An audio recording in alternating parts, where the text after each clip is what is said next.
Thank you. Next part of the agenda is the calling of the rolls.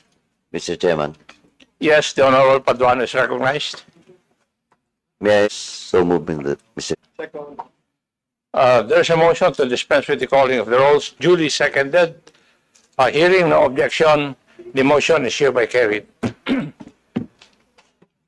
The next part of the agenda is the approval or the reading and approval of the minutes of the meeting held on February 4, 2025. Mr. Chairman, Yes, the Honorable Paduano is recognized. once again, may I respectfully move that for the reading of the minutes dated February 5, February 4, and approval as the same. So move, Mr. Chairman. Any second? Second. Do I hear any objections? Hearing none. The motion for to dispense with the reading and consider it as approved of the minutes of the meeting held on 4 February 2025 is hereby approved.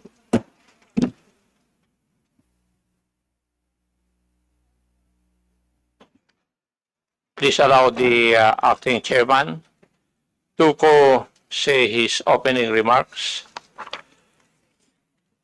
Good morning to my colleagues and resource persons present today.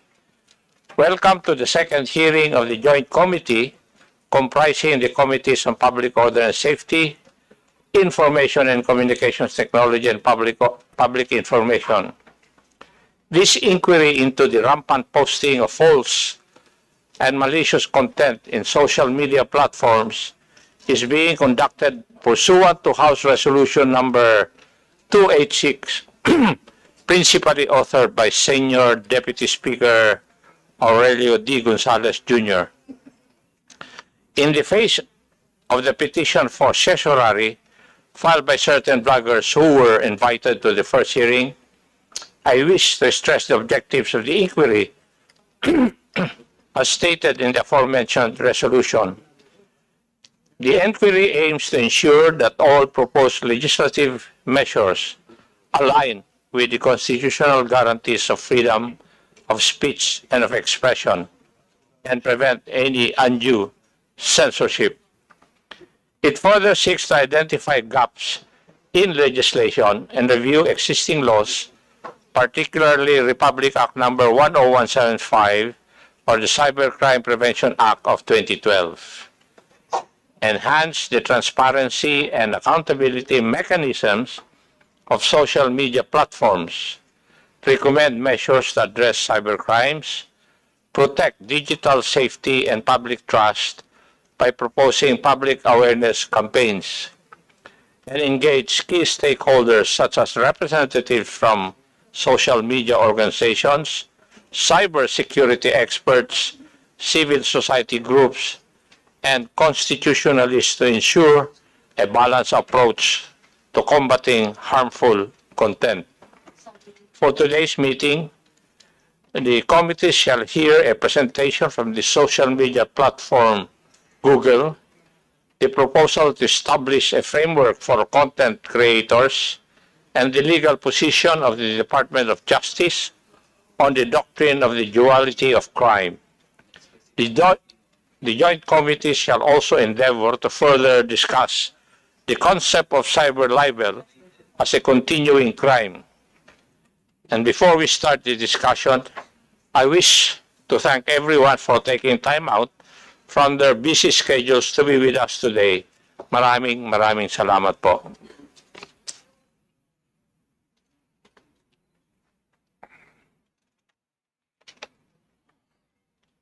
Now, may I ask if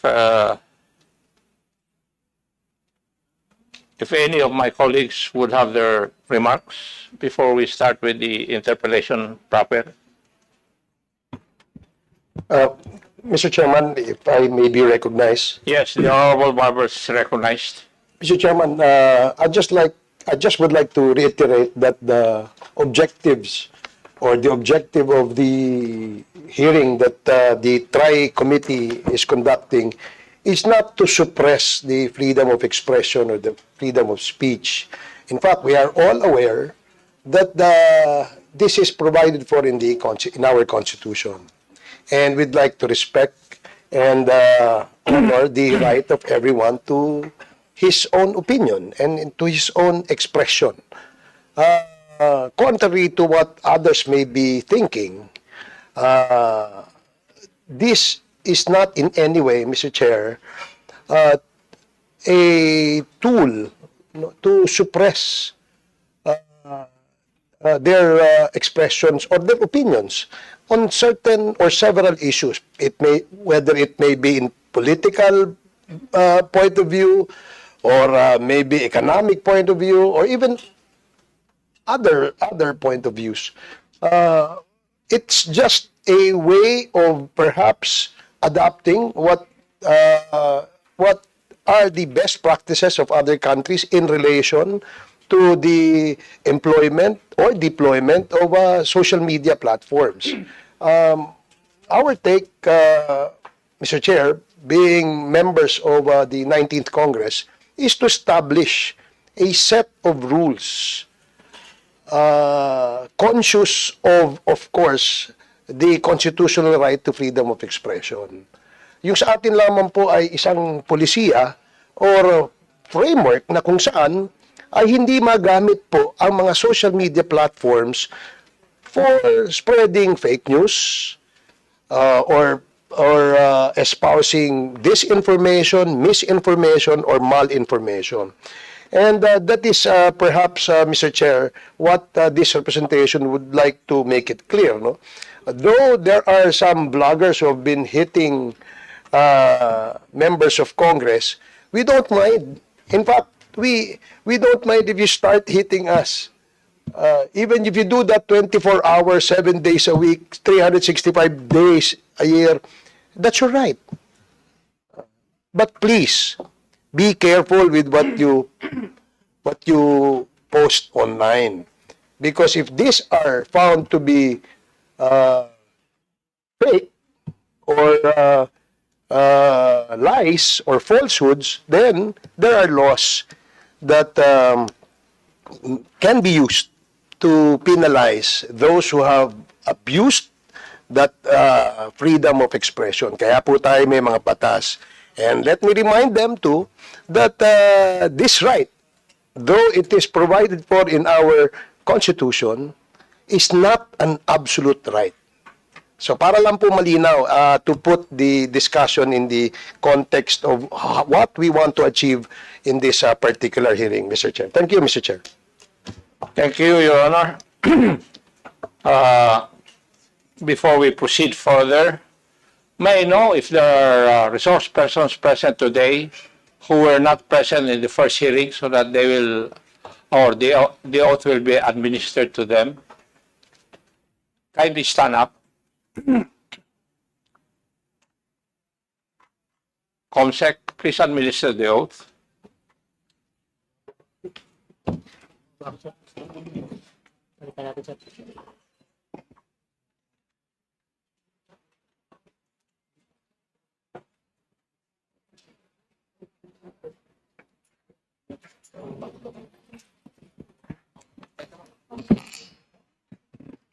Please raise your right hand.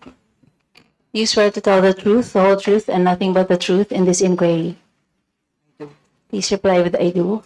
I do. Thank you. The oath has been administered, sir. Thank you, Comsec. May I hear a motion from to extend the inquiry pursuant to our rules? Mr. Chairman. Yes, the Honorable Paduano is recognized. Mr. Chairman, pursuant to our rules, may I respectfully move to extend the inquiry. So move, Mr. Chairman. Is there a second to the motion of the Honorable Paduano? Second. Is there any objection to the motion? Hearing none, the motion is hereby carried. We will now resume the deliberation on the measures referred to the joint committee. But before we do that, the representative of Google, are you going to present something? Mr. Chairman, Yes. with the indulgence of the chair and the members of this committee. Mr. Chairman, since we have first time to attend in this hearing, those invited resource persons, can we ask them, Mr. Chairman, their presence and their circumstances? If they really represent, or they really invited, or they are just representing somebody in this hearing, Mr. Chairman. Thank you, Mr. Chairman. Thank you for the reminder, Your Honor. COMSEC, please acknowledge the resource persons present in this morning's hearing, including the new ones. Good morning, Mr. Chair. The following members are present today. The following resource persons are present. From the Anti-Money Laundering Council, Attorney Emmet Rodion Manantan and Attorney Erano Domale. From the Bureau of Internal Revenue, Attorney Tobias Gavin Arcilia and Attorney Ron Michael V. Uy. From the Philippine Coast Guard, Commodore J. Tariela. From the Department of Information and Communications Technology, Director Jose Carlos Reyes, Director Maria Cristina Abalos Naig, and Ms. Christine Applepre. From the Cybercrime Investigation and Coordinating Center, Attorney Wench Chu, and Director Rojun Hosilios, the Director for Cybercrime Operations. From the Department of Justice, Office of Cybercrime, Attorney Rodanji Parocha, Magtatanong ka. together with State Counsel Christian Bautista and State Counsel Gerald Vincent Sosa. From the National Bureau of Investigation, Cybercrime Division, Attorney Van Homer Angluben. From the National Telecommunications Commission, Attorney Kathleen Egipto. From the Philippine National Police, the Director of the Anti-Cybercrime Group, Police Brigadier General Bernard Yang. And from the Legal Service, Police Lieutenant Colonel Anacleto Daliva. Also from the PNP, Colonel Colombo Alan Aberia and Colonel Nova de Castro Aglipay. From the Kapisanan ng mga Broadcaster ng Pilipinas, Attorney Rudolph Hularbal, Legal Counsel. From Press 1 PH, Mr. Felipe Salvosa and Mr. Nico Bedina. From Google Philippines, Attorney Yves Gonzalez, Head of the Government Affairs and Public Policy. Your Honor, several social media personalities were invited.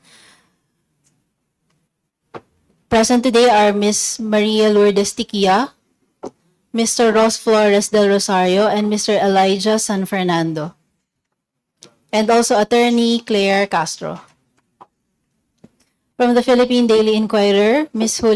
Juliet Haveliana. From the Social Weather Survey, Ms. Linda Guerrero. From Scam Watch Philippines, Mr. Josel de Guzman. And finally, former colleague, Congressman Sylvester Bello.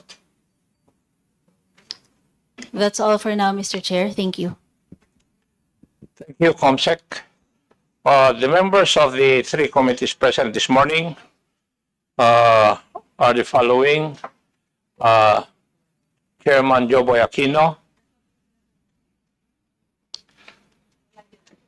yours truly, the Honorable Raul Daniel Manuel, the Honorable Rodante Marcoleta, the Honorable Joseph Stephen Caras Paduano, the Honorable Zia Raman Adiong, the Honorable Robert Ace Barbers, and the Honorable Ramon Rodrigo L. Gutierrez.